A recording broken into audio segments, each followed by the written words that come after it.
Hi everyone, কেমন আছো তোমরা? আশা করি তোমরা সবাই ভালো আছো। আমরাও তো খুবই ভালো আছি। আজকে একটা নতুন ভিডিও নিয়ে তোমাদের কাছে চলে এসেছি। আজ আমি তোমাদেরকে একটা নতুন রেমেডি শেয়ার করব, যেটা ব্যবহার করলে তোমাদের চুলের যাবতীয় সমস্যার সমাধান হয়ে যাবে। তো এই রেমেডির জন্য প্রথমেই নিয়ে নিতে হবে মেথি দানা। আর মেথি দানাতে প্রচুর পরিমাণে আয়রন, প্রোটিন পাওয়া যায়, যা চুলকে লম্বা, ঘন, সিল্কি করে। এর মধ্যে থাকে বিভিন্ন ভিটামিন, যা চুলকে পুষ্টি যোগায়।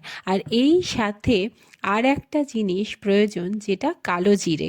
কালো জিরে চুলের জন্য ভীষণ ভালো একটা উপকরণ, যা চুলকে সুন্দর ও সিল্কি করে। চুলের ড্যামেজ থাকলে তা সম্পূর্ণ নিরাময় করে। এছাড়াও চুল পড়া কমায় আর খুশকি দূর করে। এবার আমরা দুটোকে মিক্সড করে তারপরে একটা রেমেডি তৈরি করব। একটা পাত্রে 2 চামচ মেথি ও 2 চামচ কালো জিরে নিয়ে মিশিয়ে নেব। এখানে আমি 2 চামচ কালো জিরে আর 2 চামচ মেথি নিয়েছি।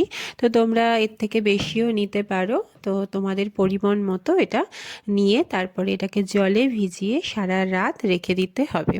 তো কেউ যদি সারা রাত না রাখতে পারো, তাহলে 4 থেকে 5 ঘন্টা সকালবেলা ভিজিয়ে রাখলেও হবে। তো এখানে আমি সারা রাত জলে ভিজিয়ে চাপা দিয়ে রেখে দেব। তো তোমাদের সাথে আবার পরের দিন সকালবেলা দেখা হচ্ছে।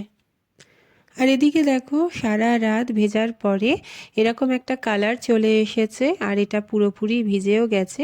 তো এটাকে এবার আমি আলাদা করব, মানে ছেঁকে নিয়ে জলটা আমি ছেঁকে ইউজ করব। জলটা ছেঁকে নেওয়ার পর যে মেথি আর কালো জিরেটা থেকে যাবে, সেটাও আমি ফেলে দেব না, সেটাও আমি ব্যবহার করে নেব। তো এদিকে দেখো, আমি আলাদা করে নিয়েছি। আর এইটা হচ্ছে আমরা ইউজ করব একটা স্প্রেতে রেখে। তো স্প্রে যে বটলগুলো হয়, তার মধ্যে এই জলটাকে রেখে দেব।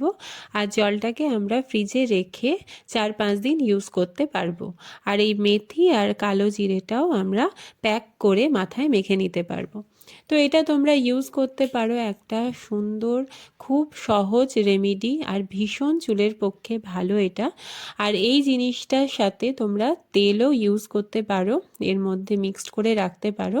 আমি এখানে তেলটা ইউজ করিনি। শ্যাম্পু করার 2-3 ঘন্টা আগে মাথায়, পুরো মাথাটায় স্প্রে করে তোমরা রেখে দেবে, আর তারপরে শ্যাম্পু করে নেবে। তো এটা খুবই সুন্দর একটা রেমেডি। তো ভালো লাগলে অবশ্যই চ্যানেলটা সাবস্ক্রাইব করো আর একটা লাইক করো। পরের দিন আবার দেখা হবে। তোমরা ভালো থেকো, সুস্থ থেকো, সাবধানে থেকো। পরের দিন দেখা হবে। ততক্ষণের জন্য টাটা, বাই বাই।